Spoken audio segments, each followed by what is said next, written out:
वाहिगुरु जी। सलोक महला दूजा। एह किनेही आस की, दूजै लगै जाय। नानक आसक कांढियै, सद ही रहै समाय। एह किनेही आस की, दूजै लगै जाए। नानक आसक कांढियै, सद ही रहै समाय। वाहिगुरु जी का खालसा, वाहिगुरु जी की फतेह। गरीब नवाज शहनशाह पातशाह धन दातार श्री गुरु ग्रंथ साहिब महाराज जी की पावन निघी गोद अंदर साहिब गुरु नानक पातशाह की पावन बाणी आसा की वार दी लड़ीवार विचार सरवण कर रहे गुरु सवारे खालसा जी साहब की किरपा के सदका मालिक की गोद अंदर जुड़ बैठण का सुभाग मिलिया है। सो आओ साहब दियां असीसां दे पात्र बणीए। पिछले पावन गुरु के बचन जो 20 श्लोक गुरु रहमत नाल आपां सरवण कीते ने, अज 21वें पावन श्लोक की प्रारंभता है। अज दे पावन बचन धन गुरु अंगद देव महाराज जी असीसां देवणगे। सो आपां जितने जुड़ बैठे हाँ, आओ मालिक अगे तरला लो, साहिब जी सानू मन बिरतियां सुरत इंद्रियां की एकाग्रता दिया जे। तरस करियो कलयुगी जीव हाँ, भाव भावना की दात बख्श के कुछ कहण सुनन की समर्था दिओ। आओ प्यार सहित उचारण करो, आखो जी सतनाम श्री वाहिगुरु जी।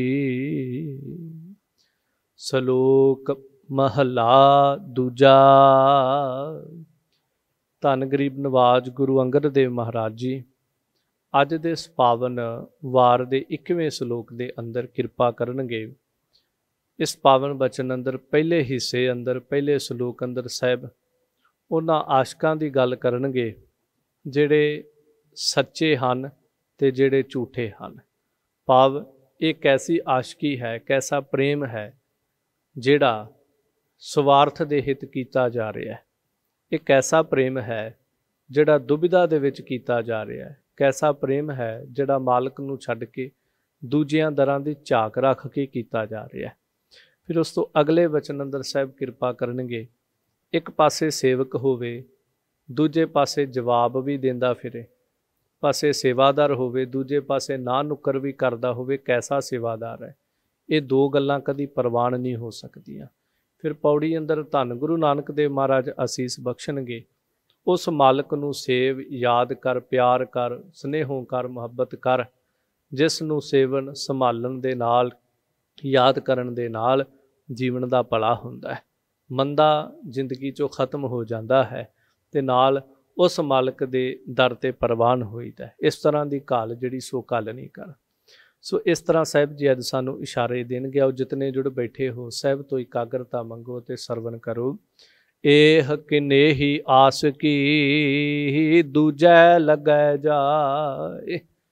आशिक भी बने, एक तां हकीकी इश्क हुंदा, एक मजाजी इश्क हुंदा है। दुनिया दे उत्ते दोनों तरह के ने, पर सच्चाई यह है मजाजी इश्क जिहड़ा वो थोड़ा ज़्यादा है। हकीकी इश्क ते किसे विरले वांझे की झोली विच पैंदा है, जो हकीकत विच मुहब्बत करदा है, प्यार करदा है, जिन्होंने साहब बाणी अंदर कहंदे दिल हो मुहब्बत जिन सेई सच्चिया। जिन मन होर मुख होर से कांडे कच्चिया। के रत्ते सेई जे मुख ना मुड़न। बचन पढ़ते हो, रत्ते सेई जे मुख ना मुड़न, जिन्हें संघाता साई झड़ झड़ पवदे कच्चे बिरही जिन्ना कार ना आई। रत्ते होए तां उही ने जिहड़े मुख नहीं मोड़ते मालक वल्लों। पर एक साडे वर्गे ने जिन्हां दा साहब इत्थे जिक्र करदे, प्रेमी भी अखवाउंदे आ, आशिक भी अखवाउंदे आ गुरु के, गुरु नाल प्यार करन वाले भी अखवाउंदे आ, वजीर भी अखवाउंदे हाँ। पर साहब कहंदे कैसी आशिकी, कैसा प्रेम, यह किनेही आशिकी दूजै लगै जाए। दूजे नूं जीवन दे विच जगह दित्ती हुई है। भाव कि हुण सिख भी होवे, माफ़ करियो, ਗੁਰੂ ਦਰ ਤੇ ਆਉਂਦਾ ਵੀ ਹੋਵੇ ਤੇ ਵੀਰਵਾਰ ਕਿਸੇ ਫਕੀਰ ਦੇ ਦਰ ਦੇ ਉੱਤੇ ਤੇਲ ਹੱਥ 'ਚ ਫੜ ਕੇ ਵੀ ਖੜਾ ਹੋਵੇ। ਹੁਣ ਇੱਕ ਪਾਸੇ ਕਵੇ ਮੈਂ ਜੀ ਗੁਰੂ ਕਾ ਸਿੱਖ ਹਾਂ, ਦਸਤਾਰਾ ਸਜਿਆ ਮੇਰੇ, ਦਾੜਾ ਪ੍ਰਕਾਸ਼ ਹੈ। ਦੂਜੇ ਪਾਸੇ ਕਦੀ ਕਿਸੇ ਮੰਦਰ ਅੱਗੇ ਜਾ ਕੇ ਖੜਾ ਹੋਵੇ, ਕਦੀ ਕਿਸੇ ਕਬਰ ਤੇ ਜਾ ਕੇ ਤੇਲ ਲੈ ਕੇ ਖੜਾ ਹੋਵੇ, ਕਦੀ ਕਿਸੇ ਦੇ ਅੱਗੇ ਹੱਥ ਅੱਡ ਕੇ ਕਹਿੰਦਾ ਹੋਵੇ ਵੇਖ ਮੇਰੀਆਂ ਲਕੀਰਾਂ ਦੱਸ ਕੀ ਕਹਿੰਦੀਆਂ ਪਈਆਂ ਨੇ। ਸੋ ਇਹ ਕਿਸ ਤਰ੍ਹਾਂ ਦਾ ਪ੍ਰੇਮ ਕਹਿ ਸਕਦੇ ਆ ਇਹਨੂੰ? ਦੂਜਾ ਲੱਗਿਆ ਜਾਏ, ਭਾਵ ਦੂਜੇ ਨੂੰ ਜ਼ਿੰਦਗੀ ਵਿੱਚ ਥਾਂ ਦੇ ਦੇਣੀ। ਦੇਖੋ ਮੈਂ ਕਈ ਦਫਾ ਬੇਨਤੀ ਕਰਦਾ, ਅਦਬ ਸਤਿਕਾਰ ਸਾਰਿਆਂ ਦਾ ਹੀ ਹੈ, ਕਿਉਂ ਅਸੀਂ ਕਿਸੇ ਨੂੰ ਮੰਦਾ ਕਹੀਏ। ਹਾਂ ਕੋਈ ਉਹਦੇ ਨਾਲ ਜੁੜਿਆ ਹੈ, ਜੁੜਿਆ ਰਵੇ, ਉਹਦੀ ਆਪਣੀ ਸਮਝ ਹੈ, ਜਿਸ ਦਿਨ ਉਹਨੂੰ ਸਮਝ ਆ ਜਾਏਗੀ। ਕਿਉਂਕਿ ਦੇਖੋ ਹੁਣ ਤੁਸੀਂ ਬਾਜ਼ਾਰ ਦੇ ਵਿੱਚ ਜਾਂਦੇ ਹੋ ਤਾਂ ਤੁਸੀਂ ਇੱਕ ਅਸਲੀ ਚੀਜ਼ ਖਰੀਦ ਰਹੇ ਹੋ। ਫਰਜ਼ ਕਰੋ ਤੁਸੀਂ ਕਿਸੇ ਘੜੀਆਂ ਦੀ ਦੁਕਾਨ 'ਤੇ ਹੀ ਚਲੇ ਗਏ, ਹੁਣ ਤੁਸੀਂ ਉੱਥੇ ਓਰੀਜਨਲ ਘੜੀ ਜਿਹੜੀ ਕਿਸੇ ਕੰਪਨੀ ਦੀ ਖਰੀਦਦੇ ਪਏ ਹੋ। ਹੁਣ ਕੋਲ ਖੜਾ ਇੱਕ ਮੇਰੇ ਵਰਗਾ ਮਾਤੜ ਗਰੀਬ ਜਿਹੜਾ ਉਹ ਕੋਈ ਚਾਈਨਾ ਦੀ ਘੜੀ ਖਰੀਦਦਾ ਪਿਆ, ਗਰੀਬ ਬੰਦਾ। ਹੁਣ ਅਸੀਂ ਉਹਨੂੰ ਇਹ ਤਾਂ ਨਹੀਂ ਕਹਿ ਸਕਦੇ ਕਿ ਤੂੰ ਇਹ ਕਿਉਂ ਖਰੀਦਦਾ ਹੈ। ਉਹਦੇ ਕੋਲ ਜਿੰਨੀ ਕੁ ਸਮਰੱਥਾ ਹੈ, ਜਿੰਨੀ ਕੁ ਉਹਦੀ ਸਮਝ ਹੈ, ਉਨੀ ਕੁ ਚੀਜ਼ ਲੈ ਰਿਹਾ। ਹੁਣ ਅਸੀਂ ਇਹ ਨਹੀਂ ਕਹਿ ਸਕਦੇ ਵੀ ਤੂੰ ਸਾਡੇ ਵੇਲੇ, ਜਿਸ ਦਿਨ ਉਹਦੀ ਸਮਰੱਥਾ ਜਾਂ ਉਹਨੂੰ ਸਮਝ ਆ ਜਾਏਗੀ ਵੀ ਇਹ ਚੀਜ਼ ਤੇ ਨਕਲੀ ਹੈ, ਅਸਲੀ ਖਰੀਦੀਏ ਭਾਵੇਂ ਥੋੜ੍ਹੀ ਜਿਹੀ, ਜਿਵੇਂ ਕਹਿ ਲਓ ਵੀ ਆਪਾਂ ਕਹਿ ਦਿੰਦੇ ਟੌਰ ਦੇ ਵਿੱਚ ਥੋੜ੍ਹੀ ਜਿਹੀ ਘੱਟ ਹੋਵੇ, ਵੀ ਚਲੋ ਉਹਦੀ ਚਮਕ ਦਮਕ ਘੱਟ ਹੋਵੇਗੀ ਜਿਹੜੀ ਸਸਤੀ, ਪਰ ਅਸਲੀ ਤੇ ਅਸਲੀ ਹੈ ਨਾ। ਪਰ ਨਹੀਂ, ਦੁਨੀਆ ਐਸੀ ਵੇਖੀ ਹੈ, ਮਹਿੰਗੀਆਂ ਮਹਿੰਗੀਆਂ ਚੀਜ਼ਾਂ ਜਿਹੜੀਆਂ ਨੇ ਡੁਪਲੀਕੇਟ ਖਰੀਦੀਆਂ ਪਈਆਂ। ਕਿਉਂ? ਕਿਉਂਕਿ ਸਮਝ ਘੱਟ ਹੈ। ਸਿਰਫ ਮੈਂ ਇੰਨਾ ਕੁ ਜ਼ਿਕਰ ਕਰਾਂ, ਅਸੀਂ ਕਿਸੇ ਨਾਲ ਕਿਉਂ ਮੱਥਾ ਮਾਰੀਏ? ਜਿਸ ਦਿਨ ਉਹਨਾਂ ਨੂੰ ਸਮਝ ਆਏਗੀ ਵੀ ਅਸਲੀਅਤ ਕੀ ਹੈ, ਉਹ ਆ ਜਾਣਗੇ। ਤੇ ਜੇ ਉਹਨਾਂ ਨੂੰ ਨਹੀਂ ਸਮਝ ਆਉਂਦੀ ਤਾਂ ਮੈਂ ਜ਼ਿਕਰ ਕਰਾਂ, ਹੁਣ ਉਹ ਵੀ ਲੋਕ ਨੇ ਜਿਨ੍ਹਾਂ ਦੇ ਅੱਗੇ ਸਾਰਾ ਕੁਛ ਹੈ, ਪ੍ਰੂਫ ਵੀ ਉਹਨਾਂ ਦੇ ਸਾਹਮਣੇ ਨੇ, ਸਾਰਾ ਕੁਛ ਉਹਨਾਂ ਦੇ ਸਾਹਮਣੇ, ਫਿਰ ਵੀ ਉਹ ਕਹਿ ਰਹੇ ਨਹੀਂ ਜੀ ਹਾਲੇ ਵੀ ਸਾਡੇ ਪਿਤਾ ਜੀ ਸੱਚੇ ਨੇ। ਹੁਣ ਉਹਨਾਂ 'ਤੇ ਤਰਸ ਹੀ ਆ ਸਕਦਾ, ਹੋਰ ਤੇ ਉਹਨਾਂ ਨਾਲ ਅਸੀਂ ਕੁਛ ਕਰ ਨਹੀਂ ਸਕਦੇ। ਇੱਕ ਤਰਸ ਆ ਸਕਦਾ ਉਹਨਾਂ ਦੀ ਬੇਵਕੂਫੀ, ਉਹਨਾਂ ਦੀ ਅਗਿਆਨਤਾ, ਉਹਨਾਂ ਦੀ ਨਾ ਸਮਝੀ ਦੇ ਉੱਤੇ, ਹੋਰ ਤੇ ਕੁਛ ਨਹੀਂ ਹੋ ਸਕਦਾ।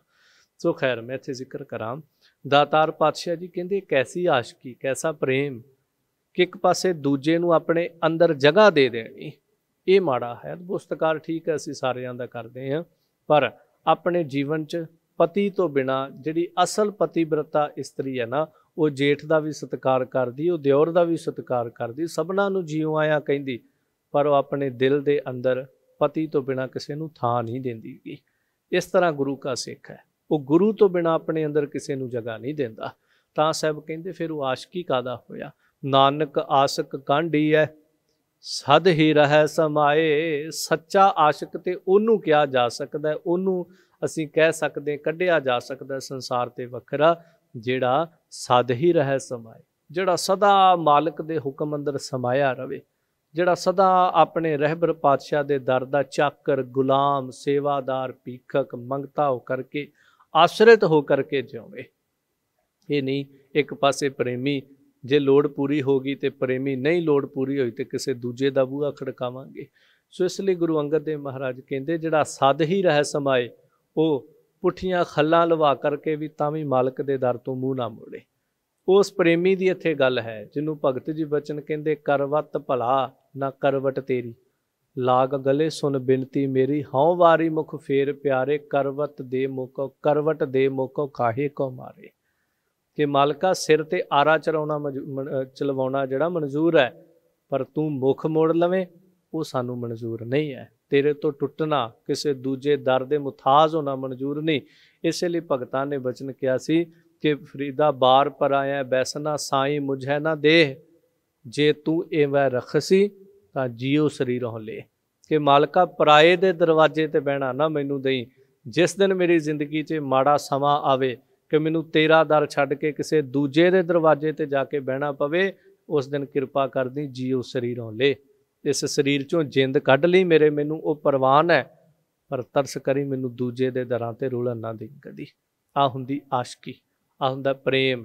ਜਿੱਥੇ ਇਹ ਸ਼ਬਦ ਕਿਹਾ ਜਾਂਦਾ, ਭਾਈ ਮਤੀ ਦਾਸ ਨੂੰ ਪੁੱਛਿਆ ਜਾਂਦਾ ਆਖਰੀ ਖੁਆਇਸ਼ ਕੀ ਹੈ, ਤੇ ਉਹ ਕਹਿੰਦਾ ਜਦੋਂ ਮੇਰੇ ਸੀਸ ਤੇ ਆਰਾ ਚੱਲੇ, ਬਸ ਖੁਆਇਸ਼ ਇਹ ਹੈ ਮੈਂ ਗੁਰੂ ਤੋਂ ਬੇਮੁਖ ਹੋ ਕੇ ਨਾ ਮਰਾਂ, ਮੇਰਾ ਮੁੱਖ ਜਿਹੜਾ ਉਹ ਧੰਨ ਗੁਰੂ ਤੇਗ ਬਹਾਦਰ ਮਹਾਰਾਜ ਵੱਲ ਹੋਣਾ ਚਾਹੀਦਾ। ਬੇਸ਼ੱਕ ਸਰੀਰ ਦੋ ਫਾੜ ਕਰ ਦਿਓ, ਪਰਵਾਹ ਨਹੀਂ, ਪਰ ਮੈਂ ਆਪਦੇ ਗੁਰੂ ਦੇ ਸਾਹਮਣੇ ਹੋ ਕੇ ਸ਼ਹਾਦਤਾਂ ਪਾਉਣਾ ਚਾਹੁੰਦਾ। ਆਹ ਹੁੰਦਾ ਪ੍ਰੇਮ। ਪੁੱਠੀਆਂ ਖੱਲਾਂ ਲੁਹਾ ਕੇ, ਇੰਝ ਕਹਿ ਲਓ ਸਵਾ ਸਵਾ ਮਣ ਦੇ ਪੀਸਨੇ ਪੀਸ ਕੇ ਬੱਚਿਆਂ ਦੇ ਸਿਰਾਂ ਦੇ ਹਾਰ ਗਲਾਂ 'ਚ ਪਵਾ ਕੇ ਵੀ ਗੁਰੂ ਕੀਆਂ ਸਿੰਘਣੀਆਂ ਕਹਿੰਦੀਆਂ ਪਈਆਂ ਨੇ ਕਿ ਮੰਨੂ ਸਾਡੀ ਦਾਤਰੀ, ਅਸੀਂ ਮੰਨੂ ਦੇ ਸੋਏ, ਮੰਨੂ ਜਿਉਂ ਜਿਉਂ ਸਾਨੂੰ ਵੱਢਦਾ ਸੀ ਦੂਣ ਸਵਾਏ ਹੋਏ। ਇਹ ਹੈ ਪ੍ਰੇਮ ਗੁਰੂ ਦੇ ਨਾਲ। ਸਾਨੂੰ ਤੇ ਮਾफ़ ਕਰਿਓ, ਗੁਰੂ ਘਰ ਆ ਕੇ ਕੰਡਾ ਚੁੱਭ ਜੇ ਵਿਹੜੇ ਦੇ ਵਿੱਚ ਪਿਆ ਹੋਇਆ ਤੇ ਅਸੀਂ ਦੋਸ਼ ਗੁਰੂ ਨੂੰ ਦੇ ਦਿੰਦੇ ਹਾਂ ਕਿ ਅਸੀਂ ਗੁਰੂ ਘਰ ਗਏ ਸੀ, ਦੇਖੋ ਜੀ ਸੱਟ ਲੱਗ ਗਈ, ਉੱਥੋਂ ਕੰਡਾ ਚੁੱਭ ਗਿਆ, ਉੱਥੋਂ ਮੈਂ ਤਾਂ ਨਹੀਂ ਅੱਜ ਤੋਂ ਬਾਅਦ ਜਾਣਾ। ਉਹ ਕੰਡਾ ਕਿਸੇ ਨੇ ਸੁੱਟਿਆ ਹੋਏਗਾ, ਜਾਂ ਕਹਿ ਲਓ ਸੱਟ ਕਿਸੇ ਨੇ ਮਾਰਤੀ, ਜਾਂ ਤੁਰਿਆ ਤੂੰ ਬੇਧਿਆਨਾ ਆਉਂਦਾ ਸੀ, ਬੇਧਿਆਨਾ ਹੋਣ ਕਰਕੇ ਪੌੜੀਆਂ 'ਚ ਤੂੰ ਡਿੱਗ ਪਿਆ ਤੇ ਕਹਿੰਦਾ ਨਹੀਂ ਅੱਜ ਤੋਂ ਗੁਰੂ ਘਰ ਨਹੀਂ ਜਾਣਾ ਕਰਨਾ। ਇੱਥੇ ਕੋ ਸਾਡਾ ਪ੍ਰੇਮ ਖੜਾ ਹੋਇਆ। ਥੋੜ੍ਹਾ ਜਿਹਾ ਘਾਟਾ ਪੈ ਜੇ ਕਿਸੇ ਕੰਮ 'ਚ, ਅੱਜ ਤੋਂ ਜਾਣਾ ਨਹੀਂ ਕਰਨਾ, ਟੁੱਟ ਗਏ ਗੁਰੂ ਦੇ ਨਾਲੋਂ। ਤਾਂ ਦਾਤਾਰ ਪਾਤਸ਼ਾਹ ਖੈਰ ਕਹਿੰਦੇ ਨੇ ਪ੍ਰੇਮੀ ਆਸ਼ਿਕ ਉਹੀ ਹੈ ਜਿਹੜਾ ਸਦਾ ਮਾਲਕ ਦੇ ਸ਼ਬਦ ਅੰਦਰ, ਮਾਲਕ ਦੇ ਹੁਕਮ, ਮਾਲਕ ਦੇ ਦਰ 'ਤੇ ਸਮਾਇਆ ਰਹਿੰਦਾ। ਉਹ ਪ੍ਰੇਮੀ ਨਹੀਂ ਜਿਹੜਾ ਚੰਗਾ ਕਰ ਮੰਨੇ, ਮੰਦਾ ਮੰਦਾ ਹੋਏ, ਚੰਗਾ ਕਰ ਮੰਨੇ। ਚੰਗਾ ਦਾ ਅਰਥ ਹੈ ਸੁੱਖ। ਜਿਸ ਦਿਨ ਤੇ ਸੁੱਖ ਆ ਜੇ ਉਸ ਦਿਨ ਤੇ ਆਖੇ ਹਾਂ ਮੇਰਾ ਗੁਰੂ ਬੜਾ ਦਿਆਲੂ, ਬੜਾ ਕਿਰਪਾਲੂ, ਬੜੀ ਸਤਿਗੁਰਾਂ ਨੇ ਮੇਰੇ 'ਤੇ ਕਿਰਪਾ ਕੀਤੀ, ਬੜਾ ਉਹ ਮੇਰੇ 'ਤੇ ਤੁੱਠਾ ਹੈ, ਬੜਾ ਪ੍ਰਸੰਨ ਹੈ। ਫਿਰ ਉਸ ਦਿਨ ਸਾਡੇ ਸ਼ਬਦ ਨਹੀਂ ਮੁੱਕਦੇ ਉਸਤਤ ਕਰਨ ਲੱਗਿਆਂ ਤੇ। ਭਾਵ ਜਿਸ ਦਿਨ ਮਾਲਕ ਕੁਛ ਦੇ ਦੇ ਉਸ ਦਿਨ ਤੇ ਰੱਬ ਬੜਾ ਚੰਗਾ। ਤੇ ਸਾਹਿਬ ਕਹਿੰਦੇ ਮੰਦਾ ਹੋਏ। ਮੰਦਾ ਦਾ ਅਰਥ ਹੈ ਮਾੜਾ, ਤੇ ਮਾੜੇ ਦਾ ਅਰਥ ਹੈ ਦੁੱਖ। ਜਦੋਂ ਜ਼ਿੰਦਗੀ 'ਚ ਕਿਤੇ ਦੁੱਖ ਆ ਜੇ ਤੇ ਉਸ ਦਿਨ ਕਹਿੰਦੇ ਰੱਬ ਨੇ ਤੇ ਮੇਰੇ 'ਤੇ ਕਹਿਰ ਹੀ ਢਾ ਦਿੱਤਾ, ਰੱਬ ਨੇ ਤੇ ਮੇਰੇ ਨਾਲ ਬਹੁਤ ਹੀ ਮਾੜੀ ਕੀਤੀ ਹੈ। ਇੰਨੀ ਮਾੜੀ ਤੇ ਕਦੀ ਕਿਸੇ ਨੇ ਦੁਸ਼ਮਣ ਨਾਲ ਨਹੀਂ ਕੀਤੀ ਜਿੰਨੀ ਰੱਬ ਨੇ ਮੇਰੇ ਨਾਲ ਮਾੜੀ ਕਰ ਦਿੱਤੀ ਹੈ। ਭਾਵ ਅਸੀਂ ਉਹ ਸਵਾਰਥੀ ਲੋਕ ਹਾਂ, ਸਾਰੇ ਹੀ, ਅਸੀਂ ਵੀ ਵਿੱਚੇ ਹੀ ਹਾਂ। ਉਹ ਸਵਾਰਥੀ ਲੋਕ ਹਾਂ, ਜਦੋਂ ਕੁਛ ਮਿਲਦਾ ਉਸ ਦਿਨ ਤੇ ਅਸੀਂ ਲੈ ਕੇ ਡੱਬੇ ਮਾਲਕ ਦੇ ਕੋਲ ਖੁਸ਼ੀਆਂ ਵਧਾਈਆਂ ਦੇਣ ਆ ਜਾਂਦੇ ਹਾਂ। ਜਿਸ ਦਿਨ ਜ਼ਿੰਦਗੀ ਦੁੱਖ ਹੈ ਉਸ ਦਿਨ ਵੀ ਅਸੀਂ ਕਹਿੰਦੇ ਰੱਬ ਨੇ ਮੇਰੇ ਨਾਲ ਮਾੜਾ ਕਰ ਦਿੱਤਾ। ਅਸੀਂ ਉਹ ਸਵਾਰਥੀ ਹਾਂ। ਜੇ ਤੇ ਕੁਛ ਮਿਲਦਾ ਰਿਹਾ ਤੇ ਰੱਬ ਬੜਾ ਚੰਗਾ ਹੈ, ਬੜਾ ਸੋਹਣਾ ਹੈ, ਬੜਾ ਕਿਰਪਾਲੂ, ਬੜਾ ਦਿਆਲੂ। ਤੇ ਜਿਸ ਦਿਨ ਕੁਛ ਨਾ ਮਿਲਿਆ ਉਸ ਦਿਨ ਕਹਿੰਦੇ ਰੱਬ ਵਰਗਾ ਤੇ ਮਾੜਾ ਹੀ ਕੋਈ ਨਹੀਂ ਹੈ। ਆਹ ਸਾਡਾ ਜੀਵਨ ਹੈ। ਇਸ ਲਈ ਸਾਹਿਬ ਕਹਿੰਦੇ ਕਾਹਦੇ ਆਸ਼ਕ ਨੇ ਜਿਹੜੇ ਚੰਗੇ ਸਮੇਂ 'ਚ ਰੱਬ ਨੂੰ ਚੰਗਾ ਕਹਿੰਦੇ, ਦੁੱਖ ਆ ਜੇ ਤੇ ਰੱਬ ਨੂੰ ਵੀ ਉਲਾਮੇ ਦੇਣ ਲੱਗ ਪੈਂਦੇ। ਹਾਲਾਂਕਿ ਗੁਰੂ ਅਰਜਨ ਦੇਵ ਮਹਾਰਾਜ ਤਤੀ ਤਵੀ ਤੇ ਬਹਿ ਕੇ ਵੀ ਕਹਿੰਦੇ ਉਲਾਹਨੋ ਮੈਂ ਕਾਹੂ ਨਾ ਦਿਓ, ਮਨ ਮੀਠ ਤੁਹਾਰੋ ਕੀਓ। ਦਾਤ ਜੀ ਫਿਰ ਅੱਗੇ ਜ਼ਿਕਰ ਕਰਦੇ ਆਸ਼ਕ ਇਹੋ ਨਾ ਆਖੀਐ, ਜੇ ਲੇਖੈ ਵਰਤੈ ਸੋਏ। ਇਹਨਾਂ ਨੂੰ ਆਸ਼ਕ ਨਾ ਕਹੋ ਜਿਹੜੇ ਲੇਖਿਆਂ ਦੇ ਮੁਤਾਬਕ ਵਰਤਦੇ ਪਏ ਨੇ, ਹਿਸਾਬ ਕਿਤਾਬ ਕਰਦੇ ਪਏ ਨੇ ਗੁਰੂ ਦੇ ਨਾਲ। ਮੈਂ ਇੰਨੇ ਦਿਨ ਆਇਆ ਤੇ ਫਿਰ ਮੈਨੂੰ ਆਹ ਫਲ ਦੇ। ਲੋਕ ਇਹ ਹਿਸਾਬ ਕਿਤਾਬ 'ਚ ਅਸੀਂ ਤੁਰਦੇ ਹਾਂ। ਮੈਂ 40 ਦਿਨ ਗੁਰੂ ਘਰ ਆਇਆ। ਦੇਖੋ ਗੁਰੂ ਦੇ ਨਾਲ ਅਸੀਂ ਕਿਸ ਤਰ੍ਹਾਂ ਦਾ ਜੀਵਨ ਬਤੀਤ ਕਰਦੇ ਪਏ ਹਾਂ ਕਿ ਮੈਂ 40 ਦਿਨ ਆਇਆ, ਕੰਪਰੋਮਾਈਜ਼ ਕੀ ਹੈ ਸਾਡਾ? ਮੈਂ ਇੰਨੇ ਦਿਨ ਆਵਾਂਗਾ, ਤੂੰ ਮੈਨੂੰ ਆਹ ਸੁੱਖ ਦੇਣਾ, ਆਹ ਮੇਰੀ ਮੁਰਾਦ ਪੂਰੀ ਕਰਨੀ ਹੈ, ਠੀਕ ਹੈ। ਜੇ ਨਹੀਂ ਹੋਈ ਫਿਰ ਅਸੀਂ ਉਲਾਮੇ। ਮੈਂ 40 ਦਿਨ ਸਵੇਰੇ ਉੱਠ ਕੇ ਨਹਾ ਕੇ ਅੱਧੀ ਰਾਤ ਨੰਗੇ ਪੈਰੀ ਆਉਂਦਾ ਰਿਹਾ, ਤੂੰ ਮੇਰਾ ਕੰਮ ਹੀ ਨਹੀਂ ਕੀਤਾ। ਇਸ ਤਰ੍ਹਾਂ ਦੇ ਲੋਕ ਵੀ ਹਨ। ਸੋ ਲੇਖਾ ਵਰਤੈ ਸੋਏ, ਜਿਹੜੇ ਸੰਸਾਰ ਦੇ ਹਿਸਾਬ ਦੇ ਨਾਲ ਗੁਰੂ ਨਾਲ ਵਰਤਦੇ। ਜਿਵੇਂ ਆਪਾਂ ਸੰਸਾਰ 'ਚ ਲੇਖਾ ਲੈਣ ਦੇਣ ਨਹੀਂ ਕਰਦੇ, ਭਾਈ ਮੈਂ ਤੇਰੇ ਲਈ ਆਹ ਕੀਤਾ, ਤੂੰ ਮੇਰੇ ਲਈ ਆਹ ਕਰੀ। ਤੇ ਬਹੁਤ ਮੈਂ ਇੱਕ ਬੇਨਤੀ ਕਰਾਂ, ਪਹਿਲੀ ਗੱਲ ਤੇ ਜੇ ਕਿਸੇ ਦਾ ਭਲਾ ਕਰਨਾ ਹੈ ਤੇ ਦਿਲੋਂ ਕਰੋ। ਉਸ ਤੋਂ ਬਾਅਦ ਜੇ ਕਰਤਾ ਤੇ ਉਹਨੂੰ ਬਿਲਕੁਲ ਛੁਪਾ ਲਓ। ਸਿਆਣਿਆਂ ਦਾ ਕਥਨ ਹੁੰਦਾ ਸੀ ਦਾਨ ਕਰੋ, ਸੱਜੇ ਹੱਥ ਨਾ ਕਰੋ ਤੇ ਖੱਬੇ ਨੂੰ ਪਤਾ ਨਾ ਲੱਗੇ। ਜ਼ਿੰਦਗੀ 'ਚ ਗੁਰਮੁਖੋ ਇੱਕ ਮੇਰੀ ਬੇਨਤੀ, ਕਿਸੇ ਦੇ ਵਾਸਤੇ ਵੀ ਕਦੀ ਮਦਦ ਕਰ ਦਿਓ ਜਾਂ ਇੰਝ ਕਹਿ ਲਓ ਕਿਸੇ ਦੇ ਨਾਲ ਖੜ ਜਾਓ, ਕਿਸੇ ਦੀ ਥੋੜ੍ਹੀ ਜਿਹੀ ਕਿਤੇ ਕੋਈ ਸਪੋਰਟ ਕਰ ਦਿਓ। ਜ਼ਿੰਦਗੀ 'ਚ ਕਦੇ ਜਤਾਇਓ ਨਾ। ਲੋਕ ਤਾਂ ਇਸ ਤਰ੍ਹਾਂ ਦੇ ਵੀ ਮਿਲਦੇ ਨੇ ਜਿਹੜੇ ਤੁਰੇ ਜਾਂਦੇ ਆ, ਕਿਤੇ ਮਾੜਾ ਜਿਹਾ ਨਾਲ ਤੁਰ ਪੈਣ ਤੇ ਅਗਾਂਹ ਚੱਲ ਕੇ ਕਹਿ ਦਿੰਦੇ ਅਸੀਂ ਤਾਂ ਤੇਰੇ ਨਾਲ ਤੁਰੇ ਹਾਂ, ਨਹੀਂ ਤਾਂ ਤੈਨੂੰ ਤਾਂ ਉੱਥੇ ਪਤਾ ਨਹੀਂ ਕੀ ਹੋ ਜਾਂਦਾ। ਸੋ ਮੈਂ ਸਿਰਫ ਇੰਨਾ ਹੀ ਕੁ ਜ਼ਿਕਰ ਕਰ ਰਿਹਾ ਕਿ ਜ਼ਿੰਦਗੀ ਦੇ ਵਿੱਚ ਜੇ ਕਿਸੇ ਦਾ ਭਲਾ ਕਰ ਦਿੰਦੇ ਹੋ, ਕਦੀ ਪਰਤ ਕੇ ਉਹਨੂੰ ਜ਼ਿੰਦਗੀ 'ਚ ਜਤਾਓ ਨਾ ਕਿ ਫਲਾਣੇ ਸਮੇਂ ਅਸੀਂ ਤੇਰੇ ਨਾਲ ਖੜੇ, ਤੇਰੀ ਮਦਦ ਕੀਤੀ। ਕਿਉਂ ਕਿਸੇ ਦੇ ਮਨ ਨੂੰ ਠੇਸ ਪਹੁੰਚਾਉਂਦੇ? ਕਿਹਦਾ ਦਿਲ ਕਰਦਾ ਕਿਸੇ ਦੇ ਅੱਗੇ ਹੱਥ ਫੈਲਾਉਣ ਦਾ? ਮਜਬੂਰੀ ਹੋਏਗੀ ਅਗਲੇ ਦੀ। ਜੇ ਉਹਨੇ ਮਜਬੂਰੀ ਬਸ ਤੁਹਾਡੇ ਤੇ ਮਾਣ ਕਰਕੇ ਤੁਹਾਡੀ ਮਦਦ ਮੰਗੀ ਲਈ, ਐਡੀ ਦੁਨੀਆ ਵਸਦੀ ਸੀ, ਅਗਲਾ ਤੁਹਾਡੇ ਕੋਲ ਹੀ ਕਿਉਂ ਆਇਆ? ਕਿਉਂਕਿ ਉਹਨੂੰ ਮਾਣ ਸੀ ਤੁਹਾਡੇ ਤੇ। ਤੇ ਜੇ ਗੁਰੂ ਨੇ ਤੁਹਾਨੂੰ ਬਲ ਦਿੱਤਾ, ਤੁਸੀਂ ਕਰ ਹੀ ਦਿੱਤੀ, ਫਿਰ ਸਾਰੀ ਜ਼ਿੰਦਗੀ ਉਹਨੂੰ ਟੌਰਚਰ ਹੀ ਕਾਹਨੂੰ ਕਰਨਾ, ਉਹਨੂੰ ਤਾਨੇ ਹੀ ਕਾਹਨੂੰ ਮਾਰਨੇ? ਮੂਰਖਾ, ਜੇ ਤਾਨੇ ਹੀ ਮਾਰਨੇ ਸੀ ਤੇ ਉਸ ਦਿਨ ਹੀ ਮਾਰ ਦਿੰਦਾ, ਭਾਈ ਮੇਰੇ ਪੱਲੇ ਕੱਖ ਨਹੀਂ ਹੋ। ਸੋ ਖੈਰ ਦਾਤਾ ਜੀ ਇੱਥੇ ਕਹਿੰਦੇ ਆਸ਼ਕ ਇਹ ਨਾ ਆਖੀ ਹੈ। ਇਹ ਆਸ਼ਕ ਨਹੀਂ ਕਹੇ ਜਾ ਸਕਦੇ ਜਿਹੜੇ ਦੁਨੀਆ 'ਚ ਜਿਵੇਂ ਲੇਖੇ ਹਿਸਾਬ ਕਿਤਾਬ ਜੇ ਕਰਦੇ ਨੇ ਤੇ ਗੁਰੂ ਨਾਲ ਵੀ ਇਸ ਤਰ੍ਹਾਂ ਹਿਸਾਬ ਕਿਤਾਬ ਕਰਨ, ਅਸੀਂ ਇੰਨਾ ਚੰਗਾ ਕੀਤਾ, ਸਾਨੂੰ ਇੰਨਾ ਮਿਲ ਜੇ, ਅਸੀਂ ਇੰਨਾ ਦਾਨ ਕਰਤਾ, ਉਹ ਹਲੇ ਦੁੱਗਣਾ ਹੋਇਆ ਕਿ ਨਹੀਂ, ਮੈਂ ਇੰਨੇ ਦਿੱਤੇ ਨੇ 10 ਗੁਣਾ ਵਧੇ ਹੈ ਕਿ ਨਹੀਂ। ਇਸ ਤਰ੍ਹਾਂ ਸਾਹਿਬ ਕਹਿੰਦੇ ਆਸ਼ਕ ਨਹੀਂ ਕਹੇ ਜਾ ਸਕਦੇ। ਮਹੱਲਾ ਦੂਜਾ। ਫਿਰ ਗੁਰੂ ਅੰਗਦ ਦੇਵ ਮਹਾਰਾਜ ਦੱਸਦੇ ਨੇ ਸੇਵਕ ਕੈਸਾ ਹੋਵੇ। ਉਹ ਸੇਵਕ ਨਹੀਂ ਹੋ ਸਕਦਾ ਜਿਹੜਾ ਸਲਾਮ ਜਵਾਬ ਦੋ ਵੈ ਕਰੇ, ਮੁੱਢੋਂ ਕੁਥਾ ਜਾਏ। ਜਿਹੜਾ ਸਲਾਮਾਂ ਵੀ ਕਰੇ ਮਾਲਕ ਨੂੰ ਤੇ ਜਵਾਬ ਵੀ ਠੋਕ ਠੋਕ ਕੇ ਦਿੰਦਾ ਹੋਵੇ। ਇੱਕ ਪਾਸੇ ਕਵੇ ਹਾਂਜੀ ਅਸੀਂ ਸੇਵਾਦਾਰ, ਅਸੀਂ ਚਾਕਰ, ਅਸੀਂ ਕੂਕਰ, ਮਹਾਰਾਜ ਜੀ ਤੁਹਾਡੇ ਦਰ ਦੇ ਸੇਵਾਦਾਰ ਆ, ਮਹਾਰਾਜ ਹੁਕਮ ਕਰੋ। ਤੇ ਜਦੋਂ ਗੁਰੂ ਹੁਕਮ ਕਰਦੇ ਬਸ ਫਿਰ ਪਤਾ ਹੀ ਨਹੀਂ ਲੱਗਦਾ, ਉਹ ਲੱਭਦਾ ਹੀ ਨਹੀਂ ਗਿਆ ਕਿਹੜੇ ਪਾਸੇ। ਜਵਾਬ ਵੀ ਅੱਗੋਂ ਠੋਕ ਕੇ ਦਿੰਦੇ, ਨਹੀਂ ਮਹਾਰਾਜ ਜੀ ਇਹ ਕੰਮ ਸਾਡੇ ਕਰਨ। ਜਿਸ ਤਰ੍ਹਾਂ ਅਸੀਂ ਕਹਿ ਦਈਏ ਗੁਰੂ ਰਾਮਦਾਸ ਮਹਾਰਾਜ ਜੀ ਨੇ ਆਪਣੇ ਪੁੱਤਰ ਬਾਬਾ ਪ੍ਰਿਥੀ ਚੰਦ ਨੂੰ ਜਦੋਂ ਕਿਹਾ ਲਾਹੌਰ ਜਾਣਾ, ਇੱਕ ਪਾਸੇ ਬੜਾ ਸੇਵਾਦਾਰ ਹੈ, ਦੂਜੇ ਪਾਸੇ ਠੋਕ ਕੇ ਜਵਾਬ ਹੈ ਨਹੀਂ ਮਹਾਰਾਜ ਮੈਂ ਨਹੀਂ ਜਾ ਸਕਦਾ। ਜਦੋਂ ਅਸੀਂ ਗੁਰੂ ਨਾਨਕ ਪਾਤਸ਼ਾਹ ਜੀ ਦਾ ਜੀਵਨ ਪੜ੍ਹੀਏ, ਗੁਰੂ ਅੰਗਦ ਦੇਵ ਮਹਾਰਾਜ ਦੇ ਵਚਨ ਨੇ, ਤਾਂ ਉਸੇ ਘਟਨਾ ਨੂੰ ਜਦੋਂ ਲਈਏ, ਇੱਕ ਪਾਸੇ ਪੁੱਤਰ ਨੇ ਜਾਂ ਹੋਰ ਬੜੇ ਸੇਵਾਦਾਰ ਕੋਲ ਰਹਿੰਦੇ ਨੇ ਜਿਹੜੇ ਕਹਿੰਦੇ ਹਾਂ ਮਹਾਰਾਜ ਗੁਰੂ ਨਾਨਕ ਪਾਤਸ਼ਾਹ ਅਸੀਂ ਤੁਹਾਡੇ ਦਰ ਦੇ ਸੇਵਾਦਾਰ ਹਾਂ, ਹੁਕਮ ਕਰਿਓ ਜਦੋਂ ਮਰਜ਼ੀ। ਤੇ ਜੀ ਕਿਤੇ ਅੱਧੀ ਰਾਤ ਦਾ ਸਮਾਂ ਹੈ ਤੇ ਮੇਰਾ ਬਾਬਾ ਕਹਿੰਦਾ ਪੁੱਤਰੋ ਕੰਧ ਡਿੱਗ ਪਈ ਹੈ, ਬਣਾ ਦਿਓ ਉੱਠ ਕੇ। ਇੱਕ ਦਾ ਅੱਗੋਂ ਜਵਾਬ ਹੈ ਪਿਤਾ ਜੀ ਸਵੇਰੇ ਦਿਨ ਚੜ੍ਹਨਾ ਹੀ ਹੈ, ਇਹ ਥੋੜ੍ਹੀ ਕੱਲ੍ਹ ਨੂੰ ਸੂਰਜ ਨਹੀਂ ਚੜ੍ਹੇਗਾ। ਕੋਈ ਕਹਿੰਦਾ ਹਾਂ ਪਿਤਾ ਜੀ ਇਹ ਸੱਚ ਕਹਿ ਰਿਹਾ, ਮੈਂ ਵੀ ਨਹੀਂ ਬਣਾ ਸਕਦਾ। ਕੋਈ ਕਹਿੰਦਾ ਮਹਾਰਾਜ ਜੀ ਮੀਂਹ ਬੜਾ ਪੈ ਰਿਹਾ, ਬਣਾਉਣ ਦਾ ਫਾਇਦਾ ਕਿ ਜਿੰਨੀ ਬਣਾਵਾਂਗੇ ਉਨੀ ਖੁਰਜੇਗੀ। ਤੇ ਜਦੋਂ ਭਾਈ ਲਹਿਣੇ ਨੂੰ ਪੁੱਛਦੇ ਨੇ ਕਿ ਲਹਿਣਿਆ ਕੰਧ ਡਿੱਗ ਪਈ ਹੈ, ਤੇ ਜਦੋਂ ਅੱਗੋਂ ਜਵਾਬ ਆਉਂਦਾ ਤੇ ਉਹ ਜਵਾਬ ਉਦੋਂ ਆਉਂਦਾ ਜਦੋਂ ਭਾਈ ਲਹਿਣਾ ਕੰਧ ਕੋ ਖੜਾ ਹੋਇਆ, ਜਾ ਕੇ ਤਿਆਰੀ ਕਰੀ ਬੈਠਾ ਕੰਧ ਨੂੰ ਬਣਾਉਣ ਦੀ। ਹਾਂ ਮਹਾਰਾਜ ਬਣਾ ਰਹੇ ਹਾਂ। ਇਹ ਕੋਈ ਇਸ ਤਰ੍ਹਾਂ ਨਹੀਂ ਵੀ ਇੱਕ ਪਾਸੇ ਨੌਕਰ ਦੂਜੇ ਪਾਸੇ ਨਾਲ ਮੌਸਮ ਦਾ ਹਿਸਾਬ ਲਾਵੇ। ਕੱਪੜੇ ਧੋਣ ਦੀ ਗੱਲ ਪਈ, ਇੱਕ ਕਹਿੰਦਾ ਸਵੇਰੇ ਸੂਰਜ ਚੜ੍ਹੇਗਾ ਧੋ ਲਿਆਵਾਂਗੇ, ਤੇ ਜਦੋਂ ਲਹਿਣੇ ਨੂੰ ਹਾਲੇ ਕੱਪੜੇ ਸ਼ਬਦ ਹੀ ਕਿਹਾ ਸੀ, ਲਹਿਣੇ ਨੇ ਗਠੜੀ ਬੰਨੀ ਤੇ ਤੁਰ ਪਿਆ। ਇਸ ਤਰ੍ਹਾਂ ਦਾ ਸੇਵਕ ਹੋਵੇ ਮਾਲਕ ਦੇ ਦਰ ਦਾ। ਪਰ ਸਾਹਿਬ ਕਹਿੰਦੀ ਉਹ ਸੇਵਕ ਕਾਹਦਾ ਜਿਹੜਾ ਸਲਾਮਾਂ ਵੀ ਕਰੀ ਜੇ, ਨਾਲ ਠੋਕ ਠੋਕ ਕੇ ਅੱਗੋਂ ਜਵਾਬ ਵੀ ਦੇਈ ਜਾਏ। ਭਾਵ ਮੈਂ ਕਹਾਂ ਇੱਕ ਪਾਸੇ ਅਸੀਂ ਕਹਿੰਦੇ ਅਸੀਂ ਸੇਵਕ ਮਾਲਕ ਦੇ ਦਰ ਦੇ, ਤੇ ਗੁਰੂ ਪਾਤਸ਼ਾਹ ਜਦੋਂ ਸਾਨੂੰ ਕਹਿੰਦਾ ਭਾਈ ਅੰਮ੍ਰਿਤ ਛਕ ਲਓ, ਨਾਲ ਹੀ ਅੱਗੋਂ ਜਵਾਬ ਹੁੰਦਾ ਲਓ ਜੀ ਮਨ ਸਾਫ਼ ਹੋਣਾ ਚਾਹੀਦਾ। ਹੁਣ ਸੇਵਕ ਵੀ ਸੇਵਾਦਾਰ ਵੀ, ਤੇ ਜਵਾਬ ਅੱਗੋਂ ਠੋਕ ਕੇ। ਜੇ ਸੇਵਾਦਾਰ ਸੀ ਤੈਨੂੰ ਮਾਲਕ ਨੇ ਕਿਹਾ ਅੰਮ੍ਰਿਤ ਛਕ ਲਾ, ਤੇਰੇ ਹੱਥ ਜੁੜ ਜਾਂਦੇ, ਹਾਂ ਮਹਾਰਾਜ ਦੋ ਦਾਤ ਪਾਓ ਮੇਰੀ ਝੋਲੀ ਦੇ ਵਿੱਚ। ਪਰ ਨਹੀਂ ਤੂੰ ਤੇ ਅੱਗੋਂ ਠੋਕ ਕੇ ਜਵਾਬ ਦਿੱਤਾ ਨਾ ਜੀ ਹਾਲੇ ਮਨ ਸਾਫ਼ ਹੈ, ਲੋੜ ਹੀ ਨਹੀਂ, ਹਾਲੇ ਆਹ ਕੰਮ ਨਿਬੇੜ ਲਈਏ ਜੀ ਫਿਰ ਵੇਖਾਂਗੇ, ਉਹ ਕਰ ਲਈਏ ਫਿਰ ਵੇਖਾਂਗੇ। ਤਾਂ ਦਾਤਾ ਜੀ ਇੱਥੇ ਕਹਿੰਦੇ ਸਲਾਮ ਜਵਾਬ ਦੋਵੇਂ ਕਰੇ, ਸਲਾਮਾਂ ਵੀ ਕਰੇ ਨਾਲ ਨਾਲ ਜਵਾਬ ਵੀ ਦੇਈ ਜਾਵੇ। ਮੁੱਢੋਂ ਕੁਥਾ ਜਾਏ, ਇਸ ਤਰ੍ਹਾਂ ਮੁੱਢ ਤੋਂ ਭਾਵ ਆਰੰਭਤਾ ਤੋਂ ਹੀ ਉਹ ਸੇਵਕ ਜਿਹੜਾ ਭੁੱਲਿਆ ਹੋਇਆ, ਜੀਵਨ ਦੇ ਸ਼ੁਰੂ ਤੋਂ ਹੀ ਭੁੱਲਿਆ। ਫਿਰ ਜਿਸ ਦਿਨ ਗੁਰੂ ਕੋਲ ਆ ਗਿਆ ਉਸ ਦਿਨ ਵੀ ਭੁੱਲਿਆ ਹੀ ਤੁਰਿਆ ਫਿਰਦਾ, ਉਹਨੂੰ ਜੀਵਨ ਦੀ ਹਾਲੇ ਸਮਝ ਨਹੀਂ ਆਈ, ਭੁੱਲ ਦੇ ਵਿੱਚ ਹੀ ਤੁਰਿਆ ਫਿਰਦਾ। ਸ਼ਾਇਦ ਬਾਹਰੋਂ ਸਲਾਮਾਂ ਕਰ ਕਰਕੇ ਮੈਂ ਗੁਰੂ ਨੂੰ ਖੁਸ਼ ਕਰ ਲਵਾਂਗਾ। ਨਾਨਕ ਦੋਵੈ ਕੂੜੀਆਂ ਥਾਏ ਨਾ ਕਾਈ ਪਾਏ। ਫਿਰ ਦਾਤਾਰ ਪਾਤਸ਼ਾਹ ਕਹਿੰਦੇ ਦੋਵੇਂ ਗੱਲਾਂ ਝੂਠੀਆਂ ਨੇ, ਇਹਨਾਂ ਦੇ ਨਾਲ ਥਾਏ ਨਾ ਕਾਈ ਪਾਏ, ਉਹ ਮਾਲਕ ਦੇ ਘਰੇ ਕੋਈ ਥਾਂ ਨਹੀਂ ਮਿਲੇਗੀ। ਇਹ ਘਟਨਾ ਪੜ੍ਹਦੇ ਸੀ ਇੱਕ ਦਿਨ, ਆਪ ਜੀ ਨੇ ਵੀ ਸੁਣੀ ਹੋਵੇ ਕਹਾਣੀ।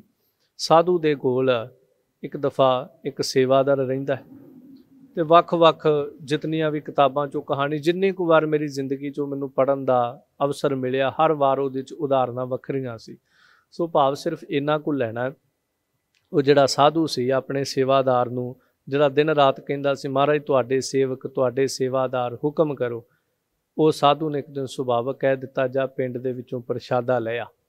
ਕਹਿੰਦਾ ਲਓ ਮਹਾਰਾਜ ਹੁਣ ਮੈਂ ਚੰਗਾ ਲੱਗਦਾ ਘਰ ਘਰ ਜਾ ਕੇ ਰੋਟੀਆਂ ਮੰਗਦਾ। ਚਲੋ ਜਵਾਬ ਦਿੱਤਾ, ਕੋਈ ਗੱਲ ਨਹੀਂ, ਸਾਧੂ ਚੁੱਪ ਕਰ ਗਿਆ।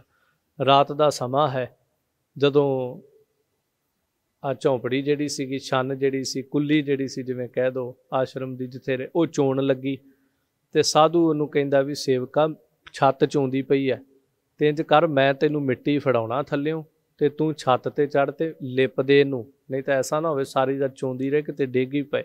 ਉਹ ਕਹਿੰਦਾ ਮਹਾਰਾਜ ਕਮਾਲ ਦੀਆਂ ਗੱਲਾਂ ਕਰਦੇ ਹੋ, ਅੱਧੀ ਰਾਤ ਦਾ ਸਮਾਂ, ਮੀਂਹ ਪੈਂਦਾ ਪਿਆ, ਕਿੱਥੇ ਛੱਤ ਤੇ ਚੜ੍ਹ ਕੇ ਮੈਂ ਲਿਪਦਾ ਫਿਰਾਂਗਾ। ਕੋਈ ਨਹੀਂ, ਨਹੀਂ ਐਡੀ ਛੇਤੀ ਨਹੀਂ ਡਿੱਗਦੀ, ਸਵੇਰ ਹੋਏਗੀ ਧੁੱਪ ਚੜ੍ਹੇਗੀ ਨਾਲੇ ਸੁੱਕ ਜੂਗੀ ਚੰਗੀ ਤਰ੍ਹਾਂ ਨਾਲ ਉਦੋਂ ਲਿਪ ਦੇਵਾਂਗਾ। ਚਲੋ ਰਾਤ ਬਤੀਤ ਹੋਈ, ਸਵੇਰ ਹੋਈ। ਪਿੰਡ ਦੀ ਮਾਈ ਨੇ ਸੋਚਿਆ ਵੀ ਕੱਲ੍ਹ ਦੇ ਨਾ ਸਾਧੂ ਪ੍ਰਸ਼ਾਦਾ ਛਕਣ ਆਏ ਨਗਰ ਦੇ ਵਿੱਚ, ਰਾਤ ਮੀਂਹ ਪੈਂਦਾ ਰਿਹਾ, हो सकता कल दे भुखे ही बैठे हुण, साउण दे महीना सी। उस माई ने कहंदे खीर पूड़े तैयार कीते भी चलो साधुआं नूं छका के आउणी आ। ते जदों साधुआं दे कोल पहुंची उहने जाके खीर पूड़े रखे ते साधु ने अगों बड़े प्यार दे नाल सेवक नूं कहा भी खीर पूड़े छकेगा। कहंदा महाराज गुस्ताखी ये भी 2 वचन तुहाडे मोड़ते सी, हुण तीजा वचन थोड़ी मोड़ना आपां। भाव के जदों खाण दी गल आई कहंदा हुण तीजा वचन थोड़ी मोड़िया जाना महाराज, लियाओ जरूर छकांगे, होर भी 2 दे दिओ। ते जदों किते गल आई सीगी छत्त लिपड़ दी उदन कहंदा सवेर होएगी लिप लवांगे। सो इस तरह सलामां भी करनियां ते अगों जवाब भी देने, ये दोवें गल्लां गुरु नानक दे घर प्रवान नहीं। सलामां भी करी जाइए ते गुरु नूं अगों ठोक ठोक के उहनूं जवाब भी दईए। तां साहिब गुरु अंगद देव महाराज कहंदे ये दोवें गल्लां झूठियां ने। ये ना समझी भी सिर्फ जवाब देना ही झूठा सी, तेरियां सलामां कीतियां भी फिर झूठियां ही ने। झुक झुक के जो तूं कीता है। गुरु अंगद देव महाराज जी दे कोल एक सतगुरां दा जिवें कह लो बचपन दा साथी सी, वो आया, चौधरी सी 72 पिंडां दा। वो आया तो गुरु अंगद देव महाराज जी दे कोल सराणे वाले पासे सतगुरां दे मंजे ते बह गया, पलंग ते बह गया। हुण सिखां ने बुरा तो मनना ही सी भी एक ऐसा बेवकूफ़ है कि आके सीधा गुरु अंगद देव महाराज दे बराबर बैठा, भी सराणे वाले पासे। अपने तो वड्डियां दे ते सराणे वाले पासे खड़दे नहीं लोग, बहना तो दूर की गल। जदों ने सिखां दे अखां दे इशारे जां उन्हां दे चेहरे दे हाव भाव तक्के, कहंदा तुसीं मैनूं एवें समझिया मैं 72 पिंडां दा चौधरी मालक हाँ, ते नाले फिर गुरु अंगद देव तुहाडे वास्ते गुरु होणगे, मेरे तां बचपन दे साथी ने। आपां कई वार के साधु नूं भी कह दिंदे लोकां वाली साध होएगा, असीं ते इकट्ठे खेडदे रहे, लंगोटिए यारां असीं ते। आपां शायद उन्हां दे प्रति शरधा नहीं बना पाउंदे। ਉਹ ਕਹਿੰਦਾ ਅਸੀਂ ਤਾਂ ਬਚਪਨ 'ਚ ਇਕੱਠੇ ਖੇਡਦੇ ਰਹੇ ਹਾਂ, ਮੈਂ ਤੁਹਾਡੇ ਤਰ੍ਹਾਂ ਥੋੜੀ ਕੋਈ ਗਰੀਬੜਾ ਜਿਹਾ ਸਿੱਖ ਹਾਂ ਵੀ ਮੈਂ ਆ ਕੇ ਥੱਲੇ ਚਾਦਰਾਂ ਤੇ ਬਵਾਂਗਾ। ਨਾਲੇ ਕਹਿੰਦਾ ਬਾਕੀ ਰਹੀ ਗੱਲ ਸਲਾਮ ਤਾਂ ਮੈਂ ਕੀਤੀ ਹੈ ਨਾ, ਨਮਸਕਾਰ ਤੇ ਕੀਤੀ ਹੈ ਨਾ ਗੁਰੂ ਅੰਗਦ ਦੇਵ ਮਹਾਰਾਜ ਨੂੰ। ਉਸ ਤੋਂ ਬਾਅਦ ਅਸੀਂ ਇਕੱਠੇ ਰਹੇ ਹਾਂ, ਮੈਂ ਉਸ ਹਿਸਾਬ ਨਾਲ ਜਦੋਂ ਉਹਨੇ ਇਹ ਗੱਲ ਕਹੀ ਸਲਾਮ ਤੇ ਮੈਂ ਕੀਤੀ ਹੈ ਨਾ, ਗੁਰੂ ਅੰਗਦ ਦੇਵ ਮਹਾਰਾਜ ਕਹਿੰਦੇ ਕੀਤੀ ਤਾਂ ਜ਼ਰੂਰ ਹੈ ਪਰ ਸਾਰੀ ਖੂਹ ਖਾਤੇ ਪਾ ਦਿੱਤੀ ਹੈ। ਕਹਿੰਦਾ ਕਿਉਂ?